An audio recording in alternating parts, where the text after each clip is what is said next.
udah hadir di Zoom, dan juga beberapa yang live juga di Facebook. Selamat siang talented people, perkenalkan nama aku Pamela dari Ek Consulting, atau biasa juga bisa dipanggil Putri, kalau di sini Mbak Dea biasanya manggil aku Putri. Jadi senang banget bisa ketemu dengan semuanya di Behind the Suit pagi ini. Jadi sebelum kita masuk, pengen memperkenalkan sedikit tentang e-consulting. E-consulting hadir untuk memberi solusi terbaik yang bisa mengembangkan individu untuk hasil organisasi yang terakselerasi. Jadi kalau klien-klien kami biasanya mereka ngelihat kita itu adalah partner yang bisa bergandengan tangan memahami kondisi mereka sesungguhnya dan untuk solusi yang dirancang khusus dengan kebutuhan unik yang dirasakan dengan mereka. Jadi sama halnya di Behind the Suit, hari ini kita ingin bahas topik-topik yang memang sedang in and happening now untuk kita bisa memahami berbagai perspektif dan really kasih solusi yang terbaik. Jadi, karena di sesi ini kita biasanya mengalir, acaranya super interaktif, tapi kita juga nggak mau membatasi teman-teman di sini untuk bertanya. So, if you have any questions, feel free untuk catat di kolom chat. Dan bagi yang live di Facebook bisa juga dicatat di kolom komentar. Nah, selama sesi berlangsung, jadi feel free kalau misalkan punya tanya atau punya komen atau punya ide, ingin ngobrol langsung sama tamunya di sini, please let us know and just put it in, oke? Nah, di hari ini adalah behind the suit yang di luar kebiasaan. Karena biasanya kita ada di Jumat pagi, tapi spesial hari ini karena tamu kita saking WFA-nya kayak topik kita hari ini, itu kita punya perbedaan waktu sekitar berapa jam ya, Mbak, ya? 7 jam, 7 jam. Jadi kurang Mbak lebih, Dea ini ya. sekarang lagi di UK, tapi juga managing business in Indonesia. Jadi beliau ini namanya adalah Mbak Dwi Andi Rohmatika. Yang di mana saat ini sekali lagi di UK, lagi ngambil MBA di Cambridge ya, Mbak, ya?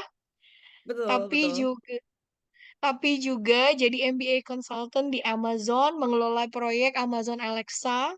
Tapi di satu sisi sekaligus nih multi talent ini juga jadi CEO dan foundernya di Sanggabis. Tapi beliau nyebut dirinya Chief Happiness Officer katanya.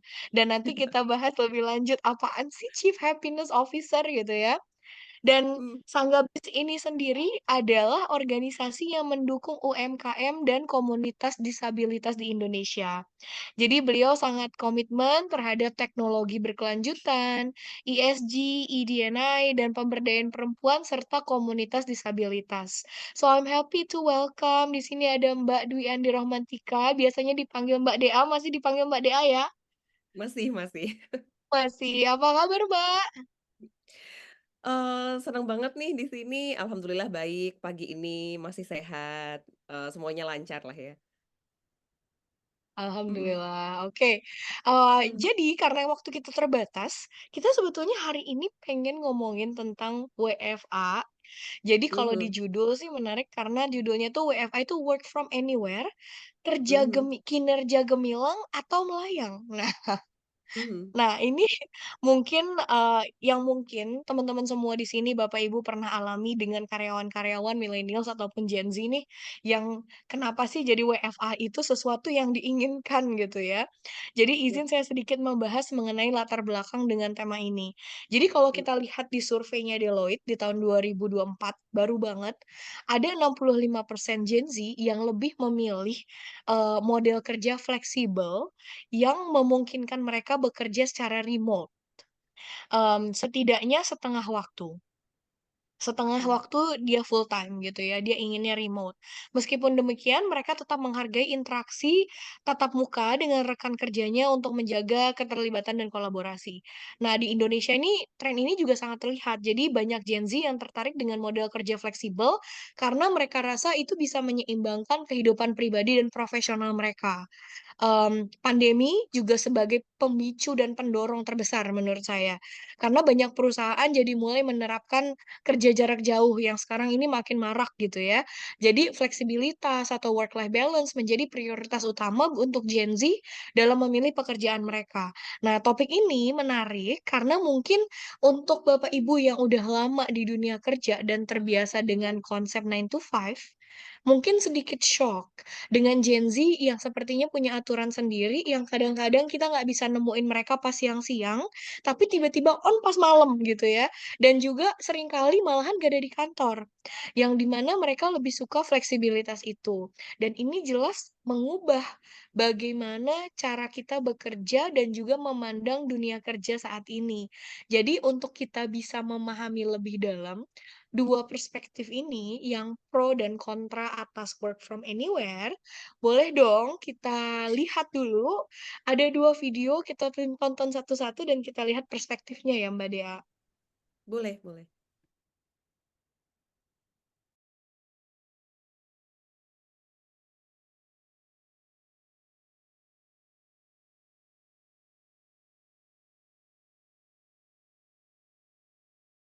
Sebagai leader yang punya banyak tim Gen-Z, kamu pilih mana?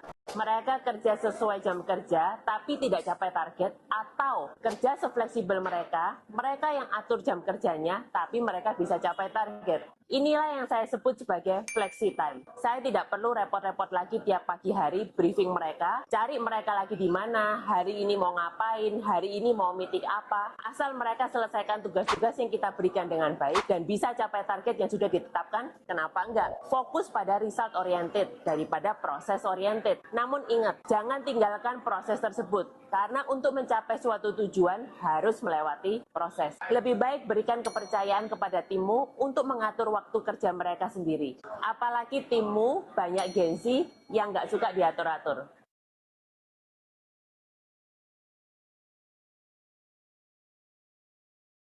Ya, jadi apa kamu bersedia bekerja dengan jam kerja fleksibel? Wih, enggak Pak. Daripada jam kerja fleksibel, saya lebih butuh jam istirahat fleksibel. Ya, justru jam kerja fleksibel ini adalah benefit yang kita tawarkan dari perusahaan kita. Benefit buat Bapak doang kali. Udah Pak, jujur aja Pak. Bapak coba pengen karyawannya lembur tanpa dibayar kan? Eh? Loh kan enak, justru kamu bisa pulang kapan saja asalkan pekerjaan kamu sudah selesai. Ya ampun Pak, namanya kerjaan mah nggak pernah selesai. Kalaupun ya kerjaan saya selesai, pasti Bapak ngasih pekerjaan ke saya nggak pernah selesai-selesai itu. Namanya kantor mah kerjaan pasti selalu ada Pak.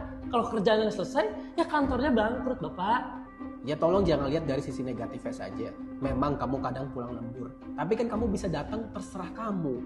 Beneran terserah nih Pak. Ya enggak sih, maksimal jam 11. Nah, pulangnya fleksibel, datangnya nggak fleksibel. Ya jadi kamu mau apa tidak?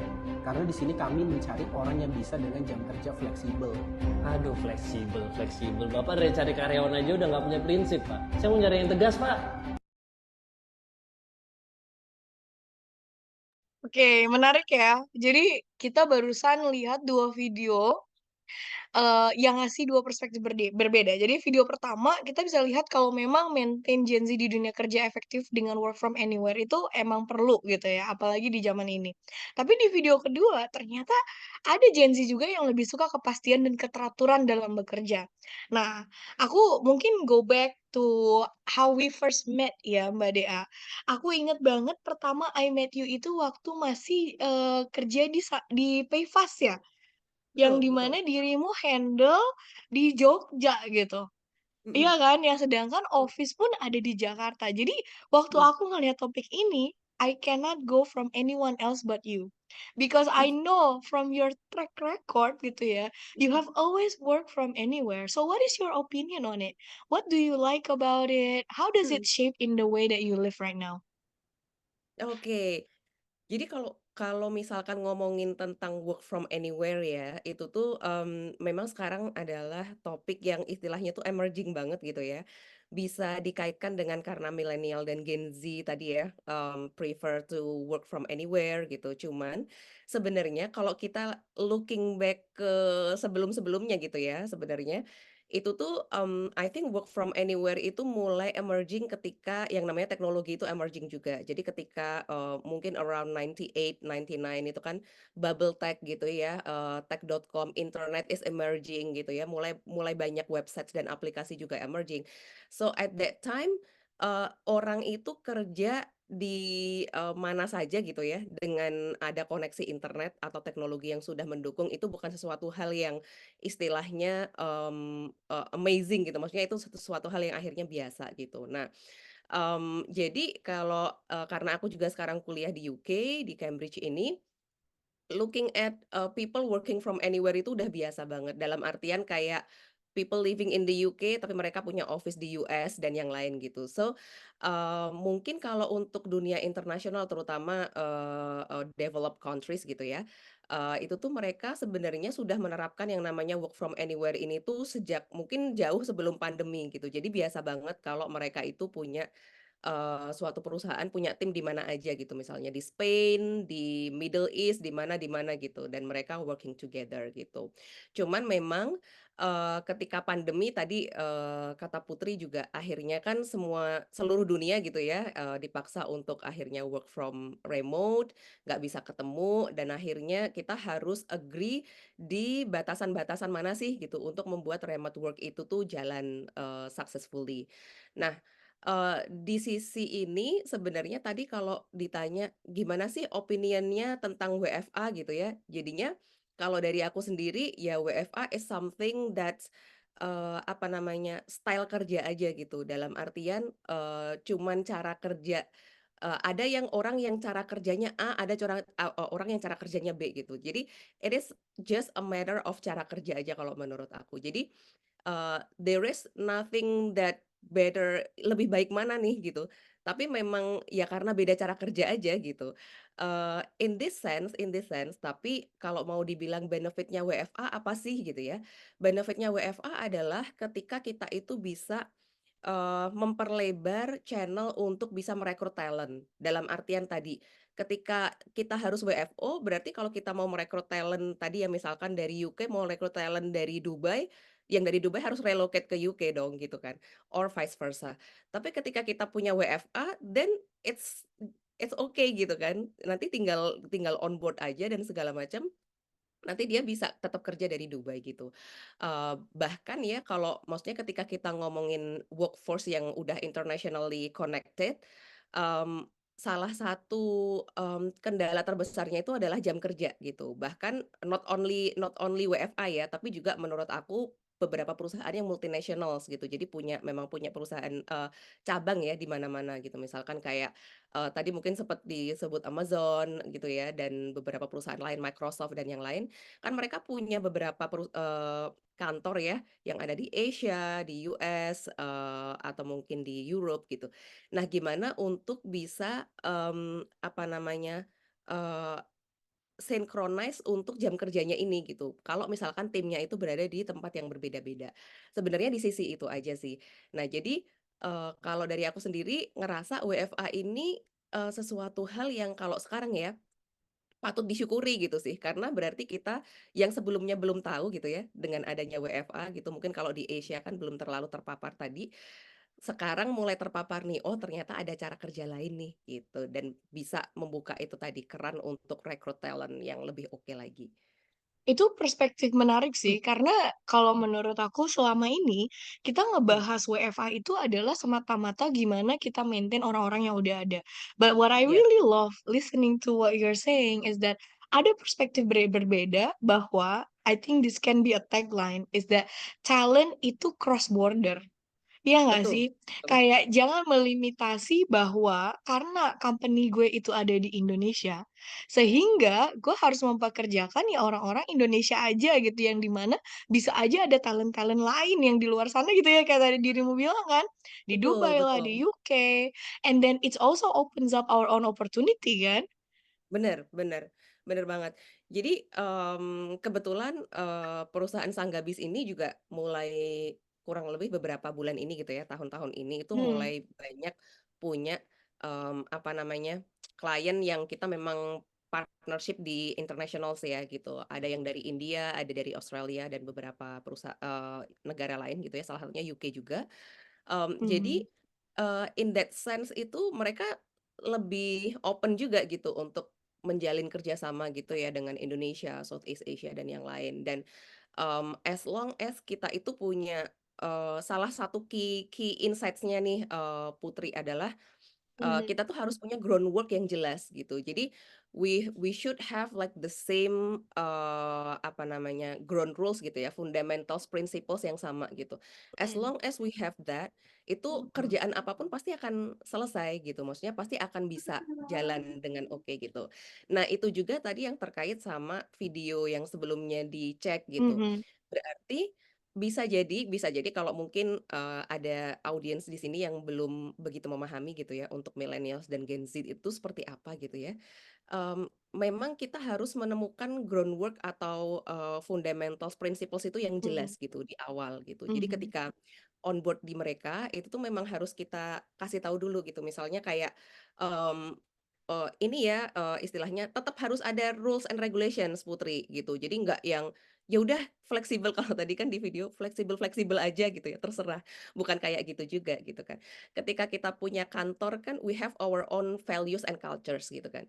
So everyone that come into the office gitu ya, into our culture, they need to adapt to our cultures as well gitu. Sebagaimana kita kalau misalkan secara komunitas gitu ya, kita bermasyarakat, kalau kita pindah ke suatu daerah kan kita juga harus beradaptasi gitu. So it's actually the same. Jadi on that note harus jelas nih gitu. Sebenarnya cultures and values di perusahaan kita itu apa gitu. Itu harus jelas. Nah, salah satu cara yang kalau aku sendiri suka kasih contoh gitu ya untuk teman-teman yang baru on board di Sanggabis, itu biasanya adalah lewat stories gitu. Jadi, kalau kita cuman punya values, vision, mission gitu, ya udah paling cuma dipampang gitu ya. Kadang hafal, kadang enggak gitu kan. Nah, tapi kalau di Iya, bener Sanggabis banget. aku bener kan ya? Jadi kalau di Sanggabis aku suka bikin stories yang Eee, story ini sanggabis banget gitu. Misalkan, salah satu story-nya itu yang bisa aku kasih tahu tuh biasanya gini, salah satu values kita misalkan equity, terus, kalau misalnya nanti sanggabis punya, office gitu ya, office-nya 3 tingkat gitu ya, tiga lantai gitu ya. Amin gitu, diaminin dulu. Terus, apa namanya, kita akan punya kita akan apa namanya, taruh teman-teman yang, difabel, itu terutama di lantai satu gitu, karena akses. Apalagi kita nggak punya lift gitu ya, jadi, 3 lantai tapi harus pakai tangga. Dan kita taruh teman-teman yang lain itu di lantai 2 dan lantai 3 gitu. Terus nanti kalau teman-teman, apa namanya, difabel ini misalkan butuh fasilitas lebih gitu ya, misalkan butuh headset khusus dan yang lain, kita akan kasih ke mereka, teman-teman yang lain mungkin nggak kita kasih gitu kan.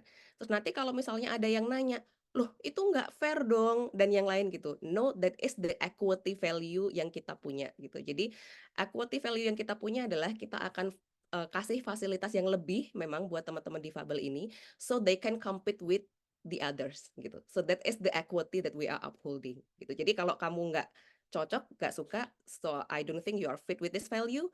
Tapi kalau kalau misalkan kamu mau adapt dan you think it's right, then you are like part of the team gitu. Nah, hal-hal yang kayak gitu tuh yang harus kita, apa namanya, agree di awal gitu. As long as we have like that same value, nanti mereka akhirnya akan ngerti kayak, ini kalau misalkan ya mereka harus decision making, tadi karena fleksibel ya kerjaannya gitu, ini kira-kira aku harus ngerjain ini apa enggak ya? Ini kira-kira, klien minta begini aku harus, apa namanya, naikin ke atas atau aku bisa decide sendiri ya gitu. Nanti mereka akan go back to that story again gitu untuk bantu mereka mikir, "Ini sanggabis nggak ya?" Gitu.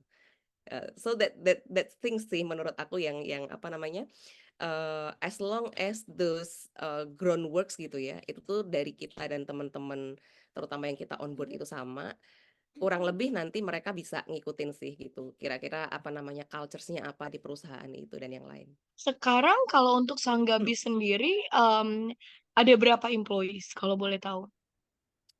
Oh, terakhir ya, ini coba aku buka, kita pakai, Discord kebetulan Karena kalau menurut misalkan aku menarik banget gitu kan denger yes, story-nya gitu, bahwa that's heeh, right, seringkali kita itu kan ngomongin tentang WFH, everything kayak flexibility.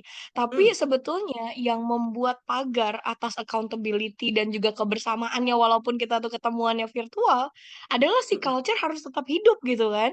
So I'm very betul. curious gimana sih making that culture alive gitu? Oke. Jadi kalau, sekarang ini, tadi pertanyaan Putri kalau di Sanggabi sudah berapa ya? Alhamdulillah Iya. sekarang kurang lebih kita timnya ada sekitar 70 orang. Oh, Tapi wow. ya tapi that's, mix ya, mix antara, teman-teman yang full time, tim di sini, ada juga yang part time, ada Iya. juga yang freelance gitu. So, Hmm. apa namanya, kita memang timnya cukup banyak gitu ya, consultants dan yang lain juga kita ada. Nah, apa namanya, on that notes, tadi kalau ditanya, terus gimana gitu ya cara buat, Mhm. kolaborasinya biar lebih oke gitu kali ya, Iya, tapi Putri ya? sebelum itu aku pengen menekankan Mhm. dulu nih, takutnya teman-teman nggak paham konteksnya ya. Si Oke, tujuh boleh puluh boleh. orang employee Sanggabis ini dengan CEO dan CHO ada di Cambridge loh, Oh iya teman-teman. bener. Udah berapa Bener lama bener dirimu bener. di Cambridge? Sekarang kurang lebih udah hampir 1 tahun ya, Hampir kebetulan memang 1 tahun ngambil managing remotely kan? betul betul. Nah, headquarter of Sanggabis ada di Jogja atau di mana sekarang? Iya bener, headquarter-nya sih, istilahnya inilah ya, apa namanya, office kita tuh di Jogja. Cuman Ya, sebenarnya tim kita hub-nya kan lah ya, menyebar ya. heeh. Betul betul betul, PT-nya lah ya yang ada di Iya iya. yang ada di akta itu di Jogja. Cuman, timnya itu nyebar banget nih Putri. Jadi aku ada co-founder yang memang dia itu di Jakarta. Terus, beberapa tim inti itu ada di Jakarta, Madiun, Jogja, Riau ada juga gitu. Hmm. Terus tim-tim yang lain nyebar banget juga gitu. Tim, paling jauh tuh kita sekarang ada di kalau nggak salah Kalimantan yang perbatasan dengan Malaysia itu ada juga gitu. Oh, wow. Dan kalau Iya, nggak salah, dirimu juga mhm, open for recruitment for people who are global, right? Like in the UK, betul tadi betul. kan cerita di Dubai, segala macam. Heeh So, heeh. kayak kita mau ngebayangin dulu nih, mungkin takutnya Mmm, teman-teman di luar sana nih nggak tahu kayak kenapa Mbak Dea tuh sekeren itu gitu ya. Dengan managing remotely, the team all mhm, over the place gitu ya. mhm. Sebetulnya Jogja hanyalah tempat PT itu berasal. Betul. Ya gitu ya, dan Mhm mhm. everybody, all the leaders are spread across. Nah, Mhm. tapi tadi kita dapat kisi bahwa semua ini terjadi, semua ini bisa di-push accountability-nya, ya kan? I think for Mhm, working remotely is very crucial to have accountability. Nah, tapi betul. accountability ini hanya akan hidup ketika kita pun punya culture yang melekat. Culture itu yang Iya, akan mendorong kolaborasi gitu kan, yang mhm, mendorong sense of belonging. Nah, aku pengen lihat nih kayak gimana tuh, implementasinya awalnya gitu ya. I really wanna know all mhm. about it. Oh, oke. Jadi kalau misalkan kalau kita ngomongin culture gitu ya, itu tuh kayak ini sih, mungkin kalau teman-teman yang di sini kan, apa namanya, adalah bagian yang paling kita ngomongin culture terkecil ya, itu kan keluarga gitu ya. So we are part of our previous previous, our family gitu ya, sebagai anak mungkin ya gitu kan yang paling pertama banget. Atau sekarang yang mungkin sudah berkeluarga, we are part of the culture of our own small family gitu kan ya. Walaupun itu nanti kita masih punya bigger family gitu ya dan yang lain gitu, apalagi nanti bermasyarakat. Nah, in that sense gitu ya, kita tahu bahwa, ketika kita dulu jadi anak gitu ya, eee, ada yang namanya culture itu adalah values-values keluarga atau culture itu sesuatu hal yang waktu itu kita tuh take it for granted gitu kan, karena kita lahir di situ ceprot, tiba-tiba, "Oh, sekitaran kita begini ya, oh kalau aku naruh handuk di atas kasur tuh nggak boleh ya," gitu, dimarahin sama emak gitu ya. "Oh kalau ini," gitu. Akhirnya kita learning by doing gitu ya, kita learning, dimarahin, di ini gitu kan. Jadi ada reward, punishment, dan sebagainya gitu kan, itu kan, eee eee, sesuatu sesuatu hal yang memang terjadi gitu ya, pada saat itu. Sehingga kita akan tahu bahwa, oh, culture keluargaku itu misalkan kalau berbohong, aku tuh kena sabetan bapak gitu misalkan ya, kalau berani bohongin bapak misalkan gitu. Kalau misalkan ini nanti aku kena omel emak, kalau ini aku dikasih permen, hadiah permen gitu kan. Nah, kita akhirnya learning, in that case.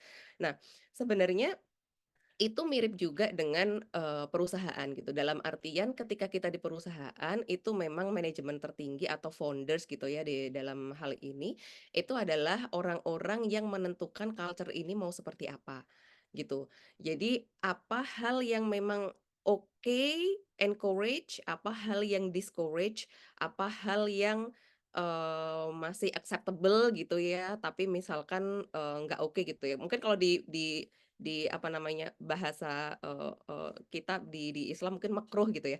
Ada yang makruh, ada yang sunnah, ada yang wajib, ada yang haram gitu.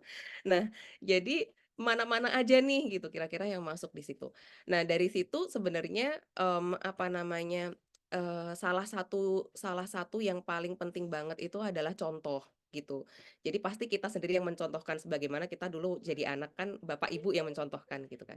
Jadi kita yang mencontohkan. Jadi, apa namanya, ketika kita expect sesuatu dari tim kita, ya kita harus lakuin dulu gitu. Apalagi kalau kalau Sanggabis kan perusahaan kecil ya. Tapi kalau misalkan teman-teman yang di sini tuh perusahaan besar, cuman teman-teman punya tim sendiri, itu pun sebenarnya juga kayak gitu. Dulu aku waktu di perusahaan sebelumnya sempet yang, apa namanya, dibilang bahwa, ini tuh kantor Jogja tuh punya culture sendiri nih kayaknya, udah punya ini sendiri gitu. Karena I am imposing, my values di sana gitu. Maksudnya karena, aku leading di office there, jadi values-values yang aku ngerasa, oh oke secara perusahaan oke gitu ya, aku infuse dengan another values yang aku believe dan itu aku pakai di kantor itu juga gitu. Jadi teman-teman di sini terutama yang leaders itu harus, apa namanya, mindful gitu ya untuk tahu bahwa, oh your actions will shape the culture of the company gitu.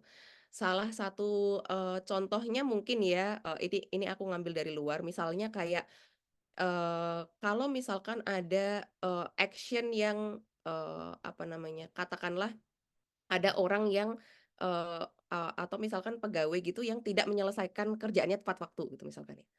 Terus yang lain lihat gitu, terus misalkan ini cukup parah dampaknya gitu ya, sampai misalkan lintas divisi itu kena gitu ya, karena pekerjaannya jadi molor. Terus kita sebagai leaders kita, "Ah, ya udah nggak apa-apa," gitu, nggak diapa-apain. Orang akan merasa itu that's something yang, "Oh, nggak apa-apa ya? Kalau gitu besok kalau aku ngelakuin itu nggak apa-apa dong," gitu. Jadi bener-bener ada saatnya kita harus tegas, ada saatnya kita harus soft, ada saatnya kita harus, apa namanya, kita harus, tadi ya, ngasih tahu gitu dengan jelas, ini salah, ini benar, ini encourage, ini enggak, dan yang lain gitu. Mungkin bisa juga Putri kayak salah satu buku yang oke itu Radical Candor-nya Kim Scott gitu ya, dalam artian dari situ aku juga belajar bahwa to be a good leader, we need to actually understand gitu ya, people gitu. Jadi ketika kita ngomongin leading a team, itu kita harus tahu bahwa manusia itu di-shape oleh roles-nya mereka yang multi roles gitu ya. Jadi mereka as part of our company, as part of their family, apalagi kalau mereka sudah punya keluarga sendiri tadi ya atau sebagai anak, they are part of, society as well gitu. Jadi mereka punya banyak roles yang kita harus paham juga gitu di sisi itu. Nah, once kita tuh punya understanding gitu ya, di sisi itu gitu, bahwa, oh si A itu misalkan, dia suka nonton football nih sama anaknya gitu. Oh si B ini ternyata dia suka Taylor Swift misalkan gitu ya. Atau sesimpel, oh si C ini ternyata dia tuh suka, apa namanya, di luar kerjaan ini, dia tuh suka, punya charity atau foundation gitu ya, yang dia memang involved di situ gitu. So, understanding this kind of things itu nanti, akan apalagi kalau pas ngobrol gitu ya atau segala macam gitu kita sempet, gimana charity foundation kamu kemarin ada kegiatan ini ya?" Gitu misalkan. Oh dia kan sangat appreciate ya, "Wah, apa namanya, lead aku nih," gitu ya, atau business owner-nya tahu nih gitu, "Aku punya foundation ini," gitu. Padahal sesimpel itu aja gitu, tapi that's actually showing we are understanding them as a whole gitu, sebagai manusia seutuhnya. Ketika kita sudah melakukan itu, maka tadi, terus kita bilang, "Ini culture-nya di sini begini ya, culture kalau kamu biasanya gimana?" Dan segala macam, itu akan lebih punya, apa namanya, jembatan yang lebih oke gitu ya, understanding-nya itu lebih mutual gitu, ketika kita sudah sampai di situ. Memang gitu ya, istilahnya kalau apalagi kita kalau perusahaannya udah, eee besar banget gitu ya Putri, udah 200, 300 gitu, masa sih harus tahu satu-satu gitu ya. Itu memang memang susah gitu ya, maksudnya nggak mungkin kita tuh kenal banget gitu semuanya satu-satu gitu. Bahkan Sanggabis aja yang 70 orang, aku nggak bisa nih kenal banget gitu ya satu-satu gitu. Tapi, I think having an effort gitu ya. Jadi kita sendiri punya effort yang kita akan nerusin ke tim kita di bawah gitu ya. Kan ada layer-nya juga kan gitu. Kita terusin ke, at least ke middle manager, nanti ke early manager dan yang lain tuh, "Kayak gini nih guys," gitu ya. Kita nyontohin gitu, at least kita tahu di bawah kita, satu tingkat bawah kita tuh banget, kita tahu banget. Nanti mereka biasanya akan ngelakuin itu juga ke bawahnya, ke bawahnya, ke bawahnya gitu. So at least nanti, teman-teman di sana gitu ya, apalagi yang staff yang paling bawah, nanti akan paham nih, oh ternyata at least, leader-ku gitu ya, di atasku tuh ngertiin aku gitu. Nggak cuman relationship-nya cuman, ya udah work aja, that's it gitu. Itu nanti akan Oke. susah sih biasanya untuk instill the culture. Mhm. Jadi aku baru paham nih, kenapa sih Chief Mmm, Happiness Officer itu bukan necessarily tentang kayak kita mhm. mem-planning hahaha hihi gitu ya, hanya Yes, sesi-sesi betul. kebersamaan, tapi sebetulnya truly happy when you really discover apa sih yang dibutuhkan dari masing-masing orang gitu ya. Kenapa mereka berbeda and how do you really understand who they are. Nah, pertanyaan aku nih adalah insya Allah Sanggabis itu makin membesar gitu ya, lebih jauh-jauh membesar di tahun-tahun berikutnya. How do you cascade down your leadership style yang betul-betul sangat personal, yang menurut aku kayaknya kalau aku ngedenger Mbak Dea dari tadi tuh bener-bener berfokus pada, apa sih, betul-betul ingin mengetahui, mengenal, dan juga mengembangkan masing-masing orang sesuai potensinya, tahu apa yang Mmm, mereka butuhkan. How do you cascade that down to your middle managers, for example. Bagaimana mmm. itu tetap dirasakan gitu sampai ke level bawah, apalagi kalau dia udah multiply gitu kan karyawannya. Mhm mhm, betul.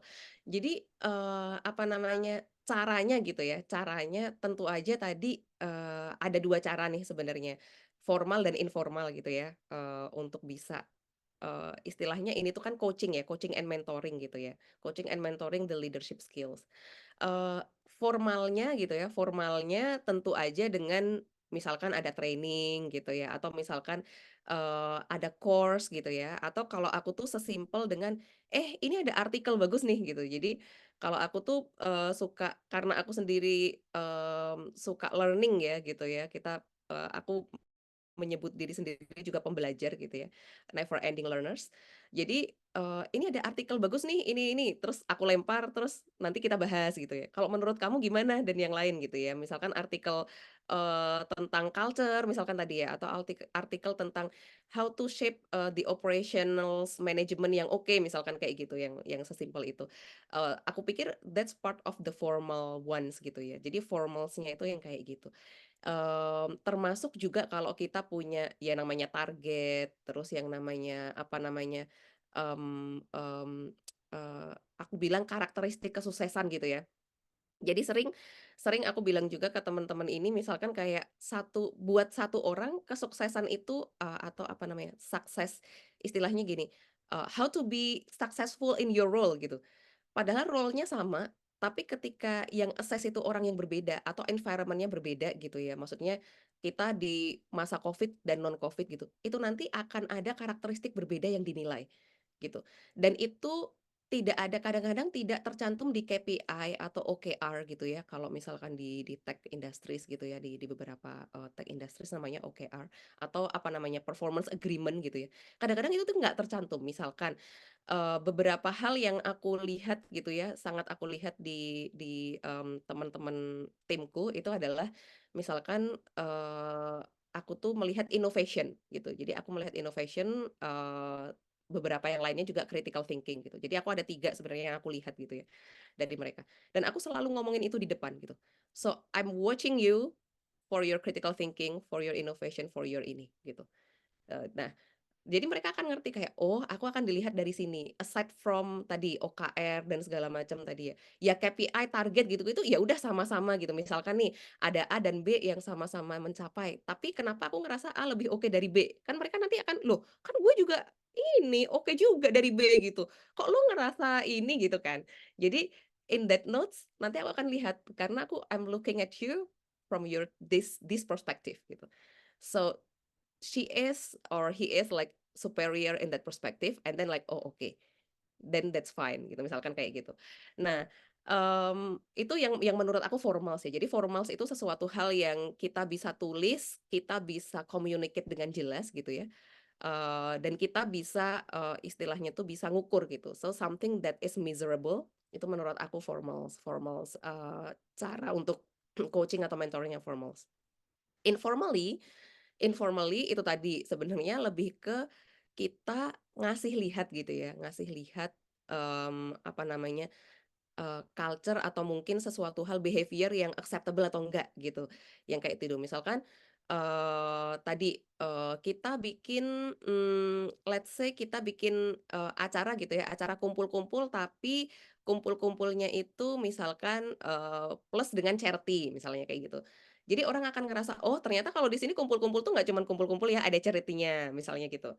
Atau misalkan kayak, apa namanya, oh kalau misalkan, tadi, gimana sih cara kita untuk, apa namanya, ngasih tahu orang gitu. Jadi gimana cara kita negur orang gitu misalkan ya, kalau dia oke atau nggak oke gitu. Nanti orang akan belajar, oh gitu caranya negur gitu ya, maksudnya negur yang acceptable di sini tuh gimana, negur yang nggak acceptable gimana gitu. Jadi Putri, kalau menurut aku formals and informals itu ya gitu, itu yang kita lakukan di sini. Dan apa namanya, kalau kita ngomongin tadi ya, ngomongin culture dan yang lain itu bukan sesuatu hal yang statis nih Putri gitu. Jadi maksudnya kalau teman-teman di sini apalagi yang leaders atau business owners gitu ya atau managers juga ngerasa, "Oh ini apa namanya, caranya Mbak Dea ini berarti harus dilakukan nih kayak begini begini begini gitu. It can change over time gitu karena, kalau kita mau apa namanya, peribahasa gitu ya, cara parenting orang zaman dulu waktu kita kecil sama sekarang kan juga berbeda ya gitu. Karena ilmunya Iya sudah benar. maju gitu. Bener, karena Iya. ilmunya sudah maju. So ketika kita ngomongin tadi gimana cara coaching leadership, gimana cara yang lain, itu nggak ada yang statis gitu ya. Jadi semuanya itu juga evolve gitu, apalagi dengan kondisi di luar gitu ya, environment resesi dan segala macam misalkan ya, dan behavior orang gitu dan kayak gitu. Jadi, apa namanya, sesuatu hal yang mungkin oke di suatu perusahaan, bisa jadi harus di-trial error dulu nih gitu di perusahaan teman-teman semuanya gitu. Apakah ini oke apa enggak? Apakah harus direvisi apa enggak gitu.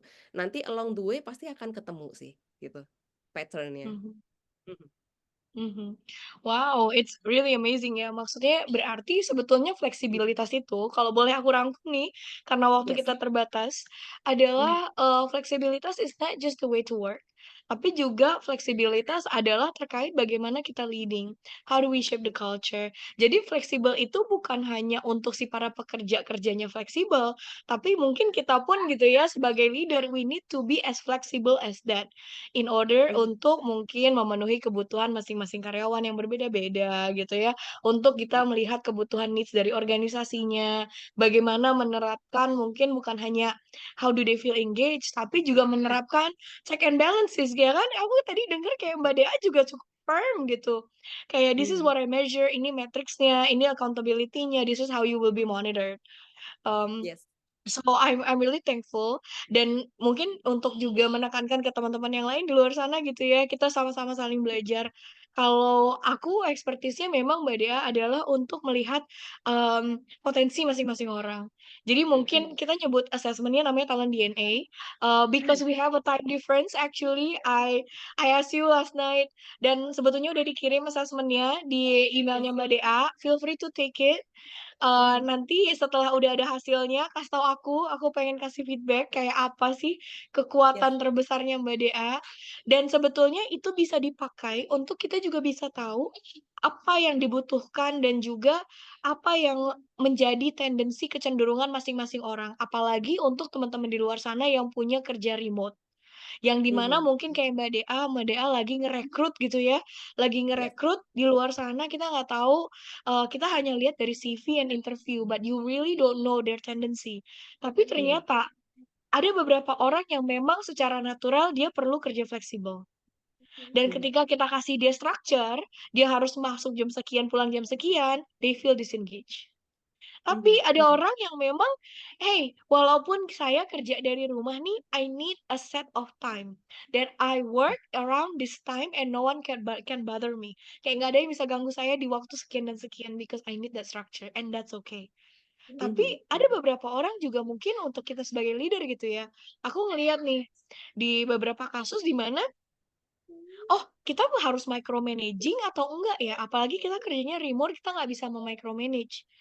mhm, Ternyata ada beberapa orang yang memang mereka perlu di hand-holding, secara natural mereka perlu memang dibimbing, dikasih tahu setiap harinya apa yang menjadi tugas mereka dan mereka bakal sukses seperti itu. Tapi ada beberapa orang yang ketika kita tanyain tiap hari, mereka malah marah sama kita. mhm, Mereka mhm, malahan jadi makin disengage dan malahan nggak mau nyelesain gitu. mhm, Jadi itu salah satunya namanya talent DNA. Kalau misalkan mhm. teman-teman di luar sana, Bapak Ibu di sana tertarik dan ingin ngobrol langsung, gimana kita bisa tahu kebutuhan masing-masing karyawan, seberapa fleksibilitas yang kita mau terapkan, bagaimana kita menerapkan accountability, boleh scan QR berikut, boleh minta tolong aja, bisa ditunjukkan QR-nya. Jadi Mbak Dea, please isi assessment-nya. Aku looking forward to Yes, talk to you again. Mungkin Mbak Dea ada kalimat akhir yang mau disampaikan sebelum kita tutup sesinya? mmm. Mungkin kalau terakhir itu, lebih ke ini ya, Putri, sebenarnya kadang-kadang orang itu takut gitu ya dengan yang namanya WFA gitu, atau takut ketika kalau misalnya aku nggak bisa kontrol timku, mereka kerja nggak ya gitu, kurang lebih kan kayak gitu ya.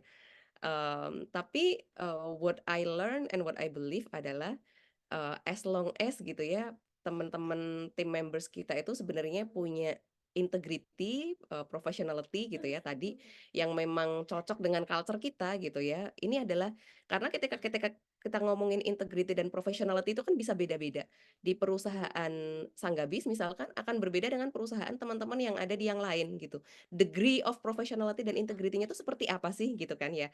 Sehingga, kalau menurut aku adalah, the last one, do not be afraid gitu ya untuk kalau yang belum pernah, mencoba gitu ya, dengan WFA gitu atau pengen coba nih gitu, do not be afraid untuk, mencoba cara kerja WFA ini gitu, kalau belum pernah apalagi gitu ya.